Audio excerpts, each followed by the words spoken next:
Hoje nós estamos recebendo aqui nos estúdios da Itatiaia, né, o gerente de serviço de atendimento móvel de urgência de Belo Horizonte, o Roger Lage. Roger, muito boa tarde, obrigado por você ter atendido aqui o nosso convite para falar, né, sobre o atendimento do SAMU, né, em Belo Horizonte. Inclusive, essa provocação vem de um atendimento que eu acompanhei, onde o SAMU levou em torno de 38 minutos para chegar. Era uma vítima que estava desacordada numa praça no bairro do Castelo, e logo depois de diagnosticar Glasgow, que é uma escala, né? E estava em Glasgow 3, chamaram um outro atendimento, e essa segunda ambulância levou, entre o tempo de primeiro atendimento até a chegada dela, 1 hora. E eu queria falar com o senhor dessas dificuldades que nós temos em Belo Horizonte e como a população pode ajudar para melhorar esse serviço.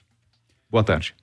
Boa tarde, é um privilégio poder estar aqui e conversar e dialogar com a sociedade sobre os desafios de um atendimento pré-hospitalar numa capital com cerca de 2.700.000 habitantes, fora a região metropolitana, e com todos os enfrentamentos do cotidiano da saúde no que diz respeito à emergência. Bom, nós temos uma dificuldade primeiro do trânsito, do deslocamento dessas ambulâncias, né? E é possível perceber que em alguns momentos motoristas dificultam a passagem da ambulância do SAMU. Isso é uma coisa recorrente, por incrível que pareça, né? Sim, William, de fato, eu mesmo como plantonista por 10 anos na ambulância do SAMU, é frequente presenciarmos momentos em que o motorista ele não se atenta a ruídos, porque com som alto e janela fechada ele não percebe ar-condicionado, não percebe o barulho da sirene, mas também ele não se atenta ao retrovisor ou ao movimento externo, ou mesmo quando percebe a presença da ambulância, ele não se movimenta para garantir a passagem.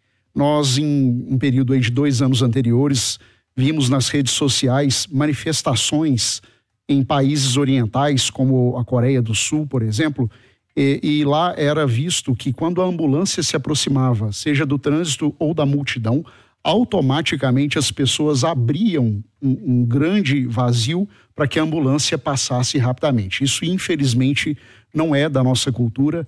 Nós ainda temos muitas dificuldades de deslocamento quando estamos num período de alto tráfego. Nós já temos hoje uma estatística do tempo médio de atendimento, por exemplo, na cidade de Belo Horizonte. O ideal para atender uma pessoa que está precisando desse atendimento rápido é em torno de 10 minutos? Então, essa estatística ela é muito variável, porque ela sofre influência do horário do dia. Obviamente que estamos no pico de atendimentos e de gargalos no trânsito, nosso tempo-resposta piora, e nós temos um escalonamento na central de regulação do SAMU que diferencia as ocorrências emergenciais das não emergenciais. Para quê? Esse tempo ideal entre 10 a 15 minutos, que é algo preconizado pela Organização Mundial de Saúde, seja conseguido.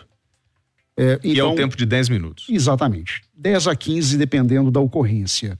O que é o desafio do SAMU é, através da regulação, identificar aquelas maiores emergências para que esse tempo seja alcançado. E as ocorrências de menor gravidade sejam atendidas na medida da capacidade. Bom, e aí vem o questionamento que eu faço, que eu comentei aqui do caso que eu acompanhei. Chegou uma primeira ambulância, ela verifica que a vítima está no estado mais grave. Há necessidade, nós temos categorias de atendimento aqui em Belo Horizonte? Nesse ponto, o que também pode parecer uma demora é até uma vantagem, um benefício do sistema, porque primeiramente a vítima foi abordada por uma unidade de suporte básico que é tripulada por técnicos de enfermagem e o respectivo condutor.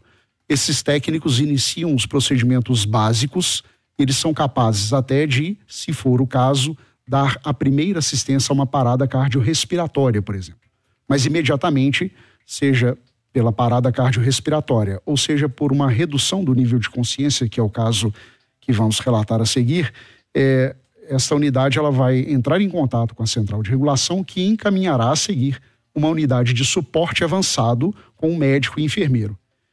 Sim. Embora haja uma espera, desculpe, mas significa ali que esse paciente vai ter um segundo atendimento com uma complexidade maior. para que ele chegue ao hospital em condições clínicas mais estáveis e com maiores chances de sobrevida. Bom, é muito comum que esse primeiro atendimento, esse chamado, ele vá para a Polícia Militar, para o 190. Hoje, nós também estamos recebendo aqui na Itatiaia, na nossa bancada, né? A Polícia Militar de Minas Gerais lançou hoje, na Praça da Liberdade, no Palácio da Liberdade, com o comandante da Polícia Militar, a campanha Maio Amarelo 2024. Essa campanha, que este ano completa 11 anos, tem como objetivo alertar e conscientizar a comunidade sobre a prevenção aos acidentes de trânsito por todo o estado de Minas Gerais. E quem está com a gente hoje é a comandante do Batalhão de Trânsito, a Tenente Coronel Cláudia Godinho Pereira. Coronel, obrigado pela sua presença aqui.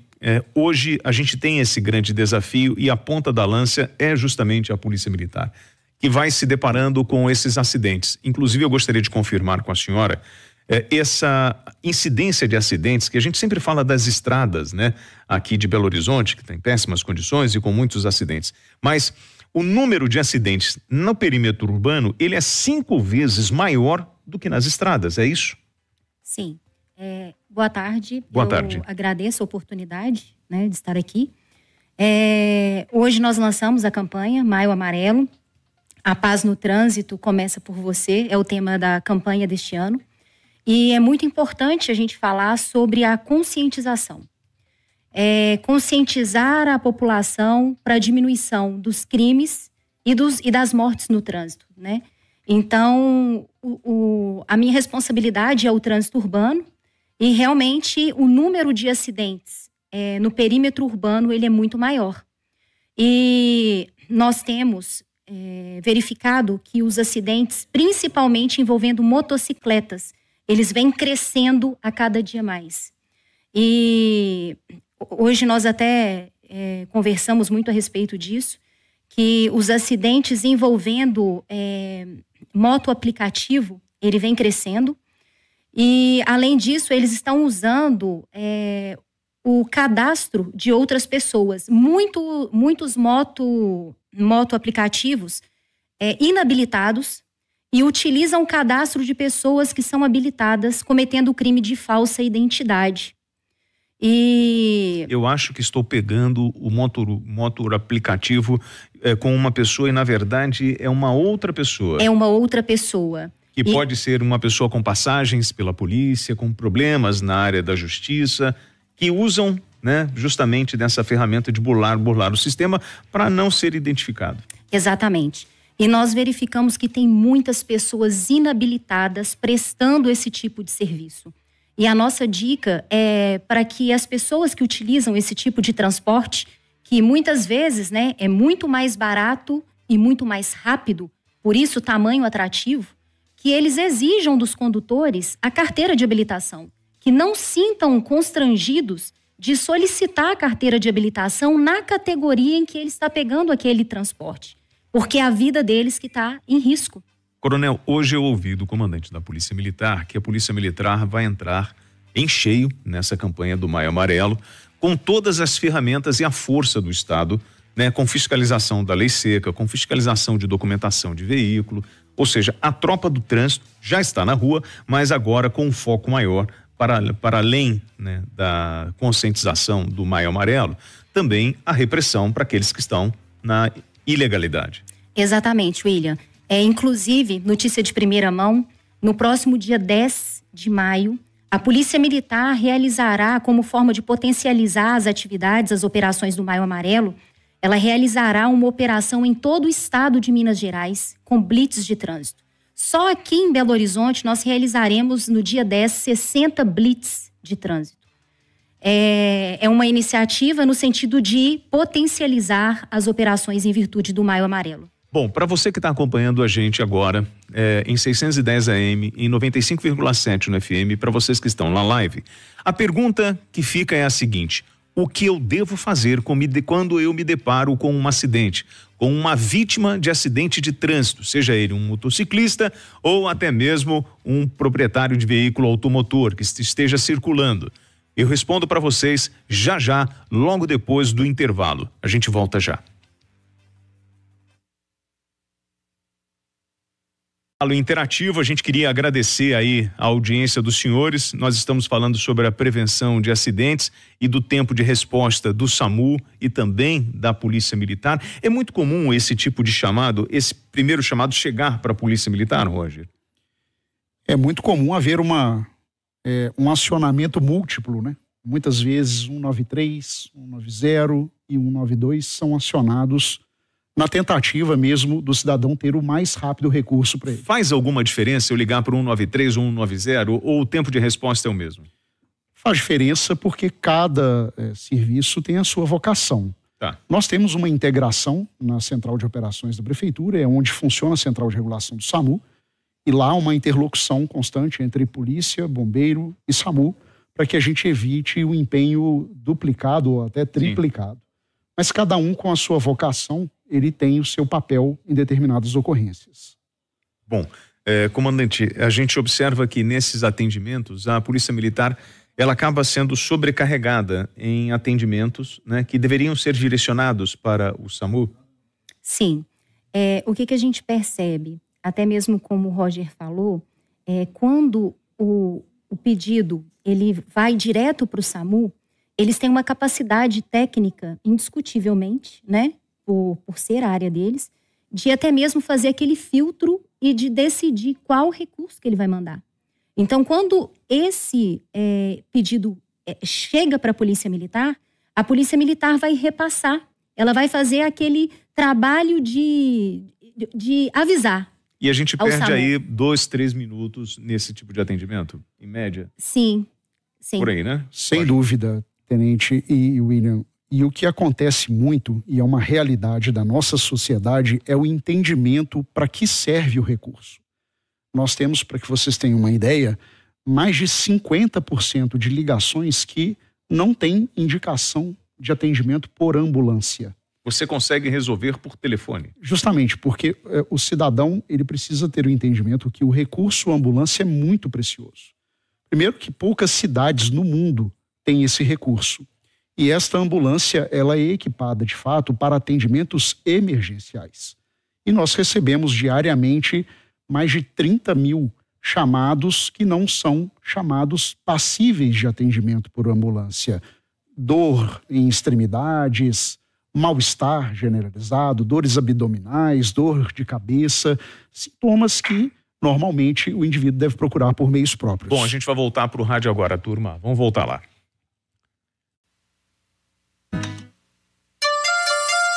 A hora certa são 13h38. Nós estamos nos estúdios da Itatiaia recebendo aqui o gerente do Serviço de Atendimento Móvel de Urgência de Belo Horizonte, o Roger Lage, e também nós estamos com a comandante do Batalhão de Trânsito, Tenente Coronel Cláudia Godinho Pereira. O ouvinte da Itatiaia se deparou com um acidente. O que eu devo fazer? Um acidente de trânsito, seja ele com motociclista, com um veículo de passeio ou até mesmo com um caminhão. Eu devo ligar para quem? Roger, o senhor que é do SAMU, eu ligo para o 190 ou para o 193? Independente dessa ligação, a primeira coisa que o cidadão deve fazer é atentar-se para a segurança da cena. Havendo segurança na via, não havendo perigo de um novo acidente, né? Porque ao se deparar com um acidente, eu devo observar se eu parar o carro ali naquela via, eu não vou estar exposto a um novo acidente. Feito isso, a avaliação é, há vítimas que necessitam de um atendimento médico, havendo a ligação para o 192 é a primeira coisa a se fazer. Porque o que acontece? Quando eu ligo para a Polícia Militar, a coronel pode confirmar isso, na verdade a Polícia Militar vai fazer a triagem e vai encaminhar para o SAMU. Então a gente perde aí algo em torno de 2 minutos, 3 minutos de atendimento, não é isso? Exatamente. A Polícia Militar, ela vai despachar aquele pedido para o SAMU. Então ela só vai avisar o SAMU que tem a necessidade de um apoio. Então nós vamos perder um tempo nisso. Bom, e aí vem um momento importante. Me deparei com um acidente. A primeira coisa, não sei se os senhores perceberam, é a sinalização. Então, primeiro eu tenho que estar seguro, né? E depois eu tenho que proteger aquele local. Pega o triângulo de um carro, coloca. Por exemplo, no caso de um acidente com motociclista, o que vai sinalizar é o capacete de um motociclista. Então, coloque um capacete a 30 metros de distância do local do acidente, sinalizando que tem um problema ali. A partir do momento que eu garantir a segurança das pessoas que estão envolvidas naquele acidente, eu faço a ligação e chamo a ambulância do SAMU. Esse é o procedimento? Sim, correto. E é importante que, ao acionar o 192, o cidadão esteja atento a sinais muito objetivos. Se a vítima respira, se a vítima conversa e se tem algum sangramento ativo e evidente, que são informações muito preciosas para que a triagem já seja mais objetiva. E aí é muito comum, né, você observar que às vezes a vítima está caída e você tenta ajudar a vítima a levantar. Mas esse é um problema, Roger, porque ela pode ter uma hemorragia interna. Na verdade, William, mais frequentemente o que é crítico neste momento é a movimentação da coluna cervical. O paciente que tem um sangramento muito grave, ele dificilmente estará apto a caminhar ou a levantar-se da cena. Já vai ser um paciente grave que Sim. provavelmente ficará imobilizado. Agora, aquele que tem uma dor muito aguda, ele pode querer se movimentar e aí colocar em risco uma lesão adicional da coluna. Acontece que os riscos de lesões adicionais da coluna cervical também estarão associados a traumas com maior energia, com maior gravidade. Então, quedas leves, com pequenos arranhões, na maioria das vezes, essa pessoa pode até ser orientada pelo telefone sobre o que fazer. Para verificar o estado de saúde daquela vítima. Justamente. Agora, aí eu venho para a senhora, nós falamos muito sobre a fiscalização da lei seca aqui em Belo Horizonte e a Polícia Militar, eu inclusive com o Coronel Godinho, que é o responsável pela parte operacional, eu fiz um questionamento, ele no dia, ele até ligou para a senhora, que eu mesmo fiz esse questionamento, eu não vejo lei seca como eu via, por exemplo, na região da Fleming, aqui na Savassi. Nós tivemos uma diminuição no número de abordagens aqui em Belo Horizonte, porque muitos desses acidentes é notório que você tem ali o fator álcool como um ingrediente a contribuir com esse aumento de acidentes que nós estamos vivenciando nos dias de hoje. Não, William, pelo contrário. A fiscalização da lei seca, no ano passado, pelo Senatran, o Senatran fez essa pesquisa e Belo Horizonte foi eleita a capital com a maior fiscalização de lei seca no Brasil. Ele teve essa pesquisa no ano passado. No ano passado, nós tivemos 2.700 operações lei seca, com 3.700 motoristas autuados. As operações lei seca, ela é o nosso carro-chefe no Batalhão de Polícia de Trânsito. Então, nós fiscalizamos, nós estamos potencializando, independente do Maio Amarelo, todos os jogos nós temos operação lei seca, toda sexta, todo sábado, todo domingo, quinta-feira, nós temos operações blitz lei seca. Então, é muito importante. A operação lei seca, ela é um meio para eu atingir um grande fim, que hoje um dos nossos indicadores de desempenho é indicador de mortes no trânsito. Então, hoje a Polícia Militar, ela trabalha com o objetivo de diminuir mortes no trânsito. E quando eu atuo com a lei seca, ele é um grande instrumento para eu conseguir diminuir essas mortes. Bom, por falar nisso, quando eu pego o acumulado de 2018 a 2023, nós estamos falando de 692 mil pessoas com ferimentos. Nós tivemos mais de 716 mil veículos envolvidos. Isso eu estou falando só de Belo Horizonte. É possível perceber que nos anos de 2020 e 2021, nós tivemos uma redução no mês de abril, em função da presença, né, do vírus, do enfrentamento à pandemia. Mas quando nós olhamos para 2023, nós observamos que esse número de acidentes, ele vem numa crescente aqui em Belo Horizonte, em Minas Gerais. Isso é real, Roger? Isso é muito real, William. Nós conversávamos ali nos bastidores que, inclusive, o pós-Covid nos traz esse desafio. O mundo voltou a uma realidade, mas a uma realidade muito mais intensa. Nós temos o agravamento de doenças crônicas e nós temos o aumento de demanda para traumas, em função de talvez maior demanda por trabalho, por melhorar a renda após um período de crise muito aguda. E o que a gente assiste e observa é que acidentes motociclísticos, acidentes automobilísticos contribuem muito para a pressão de demanda que o SAMU vem enfrentando. Nós estamos falando nesse acumulado de 2018 até 2023, dezembro de 2023, com 813 óbitos. São dados do Ministério do Transportes que nós levantamos aqui. E aí vem a importância do Maio Amarelo, desse período de conscientização. Os principais pontos de orientação para o motorista que está acompanhando a gente. É o motociclista com capacete? É o bebeu, não vai dirigir? E quais são os outros pontos que a senhora acha que são importantes para a gente salvar vidas? Olha, é muito importante, William, fazer um trabalho de conscientização com os idosos, principalmente. O que a gente tem observado? Os idosos, eles acreditam que aquela capacidade motora dele continua quando ele tinha 20, 30 anos. Eu tenho uma mente jovem, mas um corpo já cansado. Eu olho para um veículo que vem numa rua, estou numa faixa de pedestre, acho que o meu corpo vai conseguir atravessar a rua rápido, mas o meu corpo não reage à mesma velocidade, é isso? Exatamente. Nós tivemos um acidente fatal de uma senhora de 74 anos na semana passada, na pista do MOVE, que foi, assim, impressionante. Se ela não fosse atropelada na primeira pista, se ela não fosse na segunda, ela iria na primeira. E ela atravessou com uma tranquilidade, como se ela fosse conseguir atravessar, concluir a travessia dela. Então, para os idosos, a dica que a gente dá: aguarde o sinal, o semáforo fechar, atravesse na faixa de pedestre. Acreditem, a capacidade motora não está a mesma. Então, a gente vê muitos idosos vindo a óbito, motociclistas, muitos motociclistas, excesso de velocidade, distração pela utilização do aparelho celular no trânsito. São muitos acidentes, principalmente pelo celular também. Bom, Roger, para a gente finalizar, os números que nós temos no trânsito brasileiro e também aqui em Belo Horizonte, na região metropolitana, são números de guerra?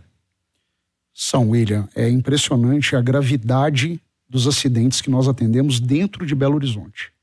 E se nós fôssemos fazer uma narrativa, poderíamos, sem nenhuma dificuldade, testemunhar tragédias diárias que são impensáveis em centros urbanos de países desenvolvidos.